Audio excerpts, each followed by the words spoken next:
आपको पता है ज्ञान वापी मस्जिद का इतिहास? ज्ञान वापी मस्जिद ज्ञान वापी मंदिर था ही नहीं, वो ज्ञान वापी एरिया का नाम है। और ज्ञान वापी वो जौनपुर के सुल्तानों के द्वारा ये मस्जिद बना था। मतलब औरंगजेब के दादा जो अकबर था ना, अकबर के पहले से ये बना हुआ है। और यति नरसिंहानंद जो सीधे कह रहा है हिंदुओं एक से एक तलवार रखो, एक से एक इक्विप्ड हथियार रखो, बंदूक रखो, AK-47 रखो, ताकि तुम मुसलमानों के साथ लड़ सको। और मैं कहूंगा जो जज ने फैसला दिया, ये जज गैर संवैधानिक फैसला दिया है। ऐसे जजों पे कार्रवाई होनी चाहिए। मेरे ऊपर कंटेम्प्ट ऑफ कोर्ट लगाओ, मुझे डर नहीं है। लेकिन 1991 का जो एक्ट है, उस एक्ट का उल्लंघन करके कोई जज भी फैसला देगा तो उसके फैसले को मैं नहीं मानूंगा। नमस्ते दोस्तों, मेरा नाम रविकांत भारती है। ज्ञान वापी मस्जिद का जो वजू खाना है, उसके पास एक कुआं है। कहा जा रहा है कि उस कुएं से एक शिव का शिवलिंग प्राप्त हुआ है और उसके बाद उस एरिया को सील कर दिया गया है कि उस एरिया में कोई आ जा नहीं सकता। तो जो 1991 का एक्ट है, उस एक्ट के अनुसार आजादी के बाद जो मस्जिद है मस्जिद रहेगा, जो मंदिर है मंदिर रहेगा। इनके स्वभाव के साथ कोई छेड़छाड़ नहीं होगा, किसी तरह की पाबंदी नहीं होगी। लेकिन आज यह एरिया सील करके उस कानून का उल्लंघन किया गया है। आपको बता दें दोस्तों, ऐसे ही हुआ था बाबरी मस्जिद के साथ। 1949 में एक नफरतबाज ने वो क्या किया, वहां पे मूर्ति ले जाके रख दिया और दूसरे दिन वहां पे एक नफरतबाज डीएम, उसके अंदर भी कीड़ा था, वह डीएम जाके सील कर दिया। सील करने के बाद राजीव गांधी ने ताले तोड़ दिए, वो भी बिना मुसलमान समाज से पूछे। और अंत में बाबरी मस्जिद को शहीद कर दिया गया। और किस तरह से निर्णय आया, और सुप्रीम कोर्ट निर्णय देते वक्त कहा कि यहां पे बाबरी मस्जिद के नीचे राम के मंदिर होने का कोई प्रमाण नहीं मिला। तो आप समझिए कि अल्पसंख्यक और मुसलमानों को केवल राजनेता और राजनीति के लिए टारगेट किया जा रहा है। कुछ दिन पहले आया था कि अजान, कि मुसलमान जो है अजान जोर से चलाते हैं वो गलत है, और हनुमान चालीसा जोर से चले वो सही है। लड़की घूंघट करे तो सही है, लड़की हिजाब अगर पहन ले तो गलत है।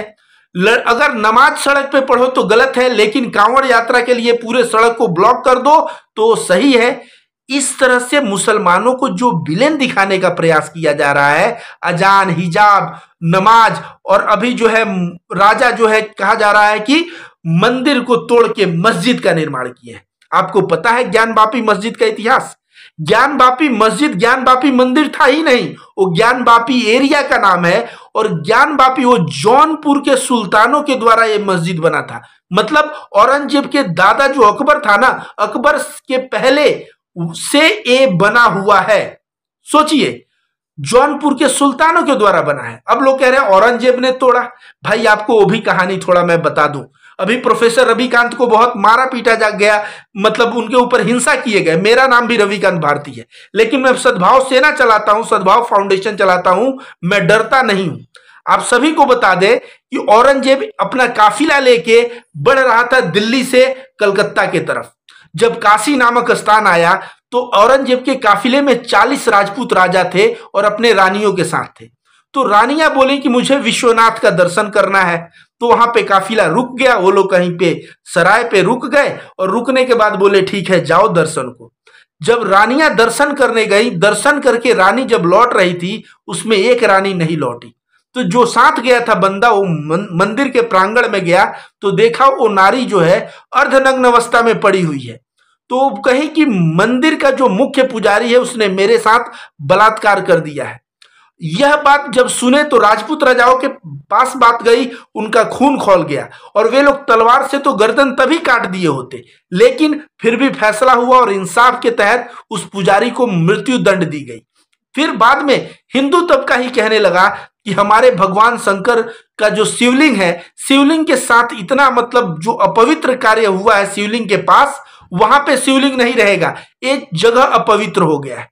शिवलिंग को उठा के दूसरी जगह शिफ्ट किया गया। उसके लिए औरंगजेब ने फंड भी एलोकेट किए। उसके बाद यह मंदिर को तोड़ा गया। अब आप बताइए, जो मंदिर में बलात्कार हुआ, हिंदू बोले कि अपवित्र हो गया है, तब वो मंदिर को तोड़ा गया, तो क्या मुसलमान उस अपवित्र जगह पे मस्जिद बना लेगा? तो ये मस्जिद जो है जौनपुर के सुल्तानों ने बनाई है। बीएन पांडे और तमाम ऐसे कई जो है इतिहासकार और राइटर कहते हैं कि औरंगजेब तमाम कई मंदिरों के लिए पैसे देके मंदिरों का निर्माण करवाया। याद रखिए, कोई भी राजा कहीं भी अगर रहता है तो वहां के प्रजा के भावनाओं को कद्र करना पड़ेगा। अगर 80% हिंदू के देश में एक मुगल और मुसलमान आके राज कर रहा है, हिंदू भावना को अगर सम्मान नहीं करेगा तो टिक नहीं सकता था इस देश में। ये बात आप लोग याद रखिए। इसी तरह लोग कहते हैं कि मोहम्मद गजनवी आया सोमनाथ को, सोमनाथ अगर मंदिर तोड़ता तो रास्ते में हजारों मंदिर थे, उस सोमनाथ को धन लूटने आया था, पैसे लूटने आया था। शायद आपको पता नहीं है, जब सोमनाथ लूटने जो मोहम्मद गजनवी आया तो मुल्तान जो जगह है वहां का राजा अब्दुल फत दाऊद था और उसने रास्ते में रोक दिया, और रास्ते में रोकने के बाद उन दोनों में युद्ध हुआ। युद्ध में जामा मस्जिद जो मुल्तान की है वो शहीद हो गई। तो जो देखिए, राजा जो है अगर कोई मंदिर तोड़ा तो धन के लालच में तोड़ने का प्रयास किया, अगर कोई मंदिर तोड़ा तो हिंदुओं के भावनाओं और हिंदुओं के बातों पे तोड़ा। कोई भी राजा जबरदस्ती हिंदू मंदिर को तोड़ के शासन नहीं कर सकता। और तमाम ऐसे हिंदू राजा का एग्जाम्पल है जो अपने पड़ोसी हिंदू राजा जिनसे दुश्मनी थी उनके एरिया में जाके मंदिर तोड़े थे। एग्जाम्पल के तौर पे टीपू सुल्तान पे मराठों ने हमला किया, और जब वापस लौट रहे थे मराठे, जब हार गए या बराबरी पे युद्ध हो गया, तो चिढ़ से रंगपट्टनम का एक मंदिर जो है उस मंदिर को तोड़ा। बाद में टीपू सुल्तान ने उस मंदिर को फिर से रेनोवेट करवाया, फिर से पैसे डाल के उस मंदिर को बनवाया। तो याद रखो, ये राजा जो है ना, ये राजा मंदिर तोड़वा के, लेकिन अभी भारतीय जनता पार्टी की सरकार है, संघ और इन सबका विचारधारा बहुत हावी है। ये सभी लोग कहीं ना कहीं मुसलमानों को विलेन दिखाने के लिए कि भाई इनके राजाओं ने हमारे मंदिर तोड़े, ये जो है 40 बच्चे पैदा करते हैं, 4 बीबियां रखते हैं, इस तरह की बात करना, और कहीं ना कहीं हिंदुओं के जहन में, हिंदुओं के आत्मा में इतना गुस्सा और इतना रोष पैदा कर देना मुसलमानों के प्रति कि उस गुस्से और रोष को लेके हिंदू जो है पूरी तरह से भारतीय जनता पार्टी के खेमे में वोट करने को तैयार हो जाए। और यही चीज इस देश में हो रहा है, दूसरी कोई बात नहीं है। और मैं कहूंगा जो जज ने फैसला दिया, ये जज गैर संवैधानिक फैसला दिया है। ऐसे जजों पे कार्रवाई होनी चाहिए। मेरे ऊपर कंटेम्प्ट ऑफ कोर्ट लगाओ, मुझे डर नहीं है, लेकिन 1991 का जो एक्ट है, उस एक्ट का उल्लंघन करके कोई जज भी फैसला देगा तो उसके फैसले को मैं नहीं मानूंगा। आप बताइए, सोमनाथ मंदिर पे जो कुछ गांधीनगर के स्टूडेंट जाके वहां पे सर्वे कर रहे थे और वहां पे खुदाई में पता है बौद्ध गुफा मिला, बौद्ध गुफा मिला। जब अयोध्या की खुदाई हुई तो वहां भी बौद्ध गुफा मिला। बौद्ध धर्म के मंदिर तो देश में हर एक जगह थे। उन बौद्ध मंदिरों को तोड़ तोड़ के जो है ये वैदिक लोग जो है मंदिर खड़ा किए हैं, और अब जो है ये स्वयं कह रहे हैं कि हमारे मंदिर को तोड़ के मस्जिद। अब कल को कहेंगे कि मुसलमान के घर का ईटा जो है उसमें मुझे, उस कंकड़ में मुझे शंकर दिखते हैं, इस मुसलमान का घर तोड़ो।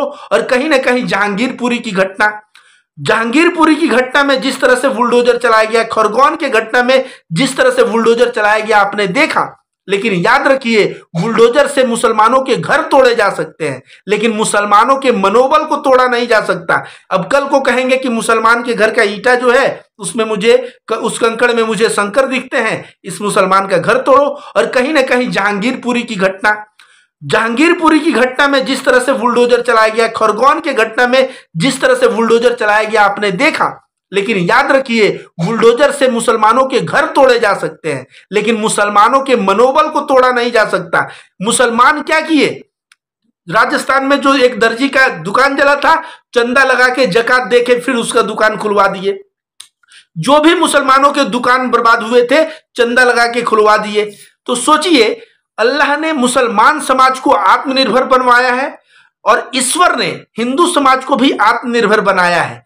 लेकिन हम लोग जो है धर्म को जानने के बजाय, याद रखिए सांप्रदायिकता की परिभाषा क्या होती है, कि जब व्यक्ति राजनीति करने में इतना पागल हो जाए कि धर्म के मूल्य को भूल जाए, कि धर्म प्रेम सिखाता है, सद्भाव सिखाता है, अच्छे आचरण करना सिखाता है, वो भूल के वो धर्म की पहचान केवल गेरुआ पहन ले और तिलक लगा ले और धर्म की पहचान बन के दंगा हाथ में तलवार लेके शुरू कर दे, तो इस तरह की सांप्रदायिकता क्यों होती है? सिर्फ और सिर्फ राजनीतिक फायदे के लिए होती है और इसका कोई दूसरा उद्देश्य नहीं होता।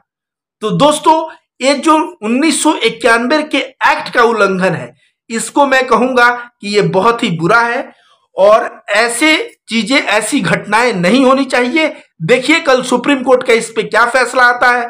सुप्रीम कोर्ट पे, भारत के संविधान पे मुझे पूरा विश्वास है और कल जो फैसला आएगा उस फैसला को मुझे लगता है कल वहां का जो सील किया हुआ है वो सील वाला बात जो है हटा दिया जाएगा। याद रखिए, हिंदुओं के जहन में आज क्या बोल रहे हैं हिंदू कि भाई 200-250 वर्ष से भगवान शंकर का जो शिवलिंग था वहां पे मुसलमान अपने हाथ पैर धोते थे, उजू करते थे। हे भगवान, हमारे भगवान शंकर, मतलब समझिए हिंदुओं के जहन में कितना नफरत बो दिया गया है, इतना नफरत बो दिया गया है। और इसके परिणाम स्वरूप अगर देश में 2-4 जगह दंगे हो जाए तो इसके लिए कौन जिम्मेदार है? यार, अनुराग ठाकुर कहता है देश के गद्दारों को गोली मारो सालों को। ये जो है न्यायपालिका कहती है मुस्कुरा के बोला हुआ शब्द जो है वो गुनाह में नहीं आता। और उमर खालिद बोलता है कि मैं हिंसा का जवाब अहिंसा से दूंगा, हम लोगों को जो है तलवार का जवाब संविधान से देना है। यह बात करने वाला उमर खालिद षड्यंत्रकारी हो गया और उसको आज तक बेल नसीब नहीं हो रहा है। और यति नरसिंहानंद जो सीधे कह रहा है हिंदुओं, एक से एक तलवार रखो, एक से एक इक्विप्ड हथियार रखो, बंदूक रखो, AK-47 रखो, ताकि तुम मुसलमानों के साथ लड़ सको। ऐसे लोग जो हिंसा को खुलेआम जो है प्रोवोक कर रहे हैं, खुलेआम जो है हिंसा को बढ़ावा दे रहे हैं, वैसे लोग 15-20 दिन, 1 महीने में बेल पे छूट के मार्केट में घूम रहे हैं और उमर खालिद जैसा बंदा घूम रहा है, जेल में है। ऐसा समझिए क्यों? अंत में जो है मेजोरिटी जो होता है ना, डेमोक्रेसी में लोकतंत्र है और लोकतंत्र में जीतेगा कौन? जो ज्यादा लोगों का वोट पाएगा। तो ज्यादा लोगों का वोट, हिंदुओं की जनसंख्या 80, उत्तर प्रदेश के चुनाव में खुद उन लोगों ने 80-20 का नारा भी दे दिया। तो यह वोट पाने के लिए सारी की सारी राजनीति की जा रही है। ऐसे राजनीति को सद्भाव सेना का मैं राष्ट्रीय अध्यक्ष रविकांत भारती विरोध करता हूं और मैं कहता हूं हर व्यक्ति को विरोध करना चाहिए। याद रखिए, कलम में बहुत ताकत होता है। पहले जो वलीउल्लाह थे ना, शाह वलीउल्लाह, इतने कलम से लिखते थे कि अंग्रेजों ने उनके कलाई को उतरवा दिया था। आज सोशल मीडिया का जमाना है, हमारी कलम हमारा जुबान है और हम लोग जो बातें कर रहे हैं, ये बात जब देश में हर एक नागरिकों तक पहुंचेगा, नागरिक जागरूक होगा, उस संविधान के बारे में जानेगा, अपने अधिकार के बारे में जानेगा और इतिहास के बारे में जानेगा, तो तब जो है नागरिकों की बुद्धि खुलेगी और वह सही मार्ग पे चल पाएगा। धन्यवाद दोस्तों।